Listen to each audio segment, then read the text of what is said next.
Come to page number 57.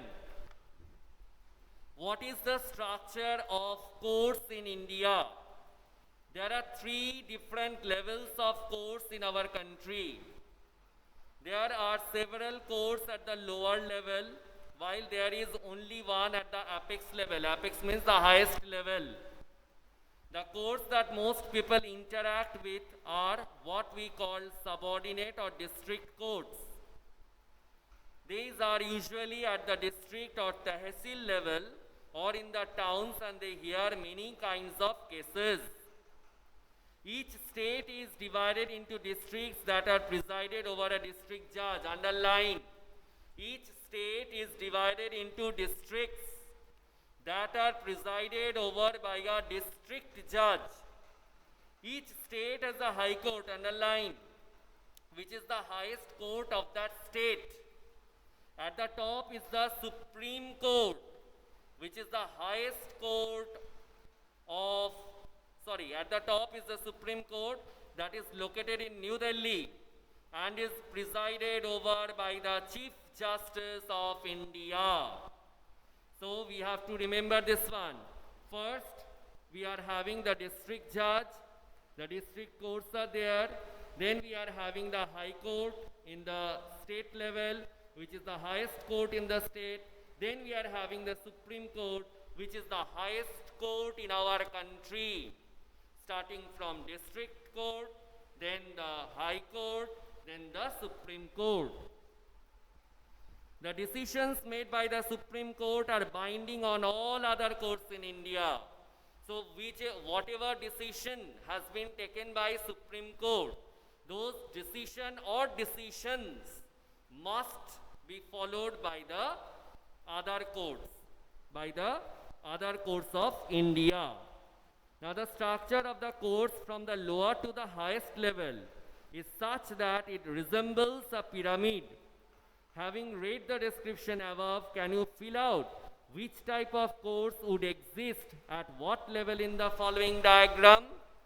So this work is very easy. You can easily complete this one, and it is also effective to remember the different levels of court in our country. Okay, Roshni, to your question, I'm coming after I have explained. Okay, just wait a bit up. Let me complete this explanation part, then I'm attending to your questions. Now let us read whether in India all the states they are having individual high courts or not, or whether some states are sharing the same high court. High courts were first established in the three presidency cities of Calcutta, Bombay, and Madras in 1862. The High Court of Delhi came up in 1966. Currently, there are 21 high courts. Underline, there are 21 high courts. While many states have their own high courts, Punjab and Haryana share a common high court at Chandigarh. So Punjab and Haryana, they are sharing the same high court at Chandigarh. And the 7 northeast states, the 7 sisters, Tripura, Assam, Nagaland, all, they are having a common high court at Guwahati. Some high courts have benches in other parts of the state for greater accessibility. Now, are these different levels of courts are these different levels of courts connected to each other? Definitely. All these three different courts, district, high, supreme, they are all connected. How? Yes, they are. In India, we have an integrated judicial system, that means mixing up.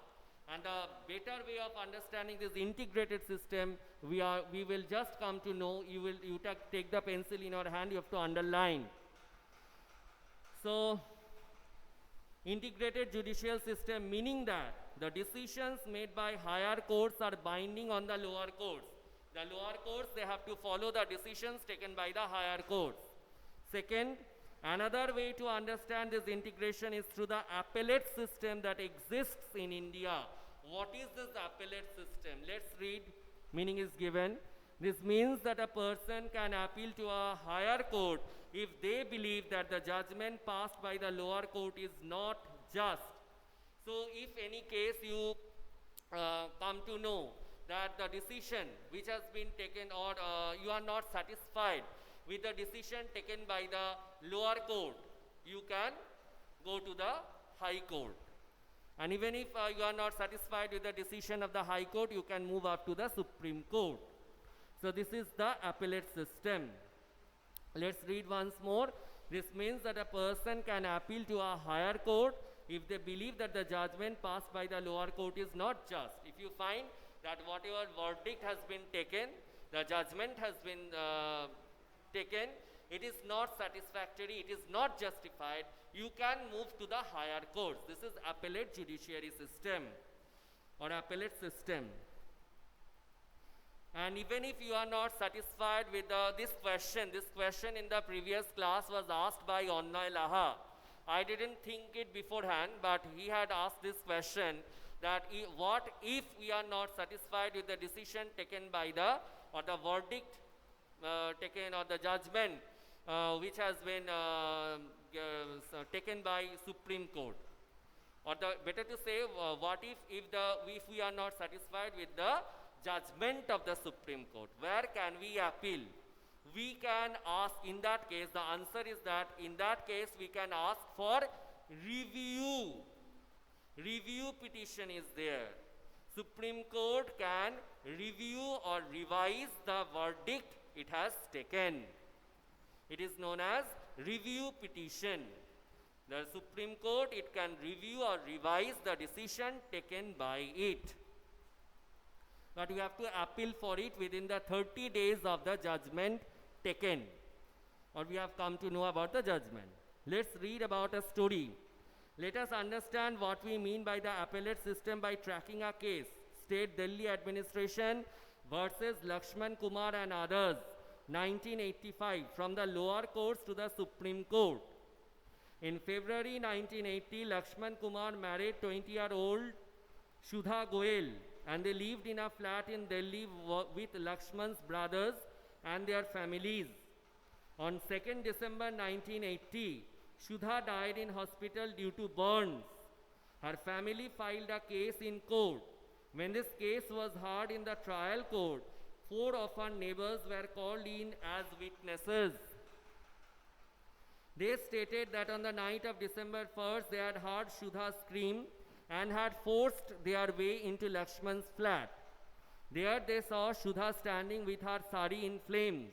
They extinguished the fire by wrapping Shudha in a ghani bag, that means a bag made with jute, and a blanket. Shudha told them that her mother-in-law Shakuntala had poured kerosene oil on her and that her husband Lakshman had lit the fire. During the trial, members of Shudha's family and her neighbors stated that Shudha had been subjected to torture by her in-laws and that they were demanding more cash, a scooter and a fridge on the birth of the first child. Such a nice thing. On the birth of the first child, they were demanding for a scooter, some more cash, fridge and something else also. That means they were demanding for something more after the first birth of the first child. As part of their defense, Lakshman and his mother stated that Shudha's sari had accidentally caught fire while she was heating milk. On the basis of these and other evidence, the trial court convicted Lakshman, his mother Shakuntala and his brother-in-law Subhash Chandra and sentenced all 3 of them to death. So the trial court, it had arrived to the decision that all these 3 people, they are guilty.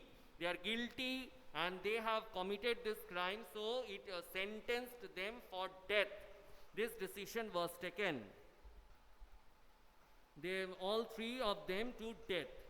Sentenced all 3 of them to death.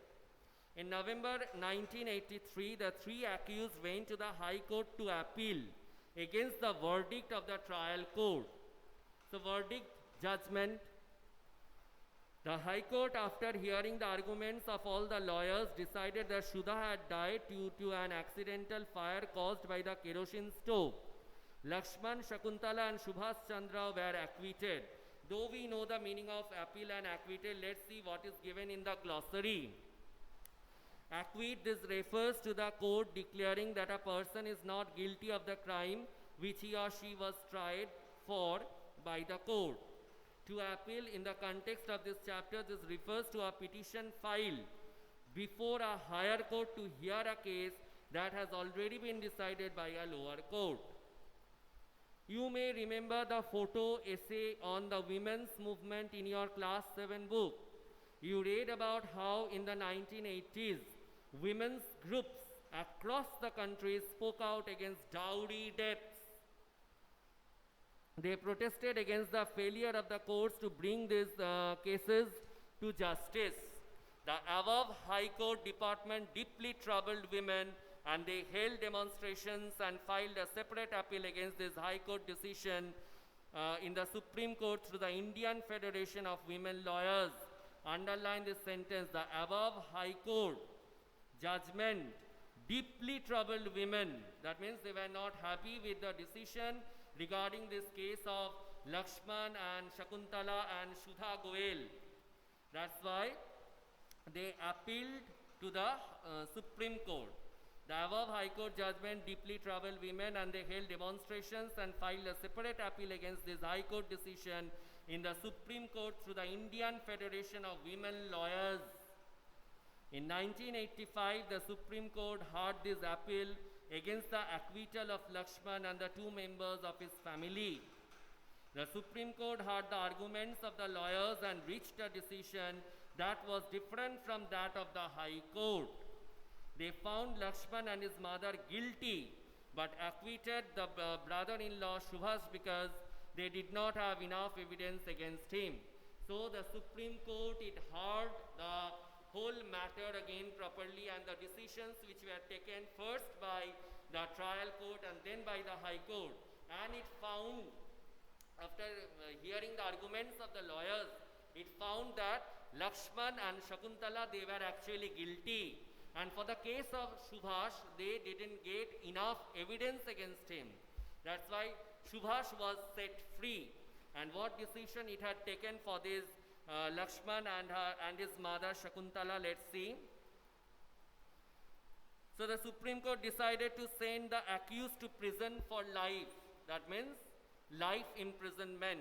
This sentence was given, or this judgment was taken by the Supreme Court. The Supreme Court decided that Lakshman and his mother Shakuntala Devi, they were sent to prison for life, and as it didn't get enough evidence against Subhash, that's why Subhash was set free.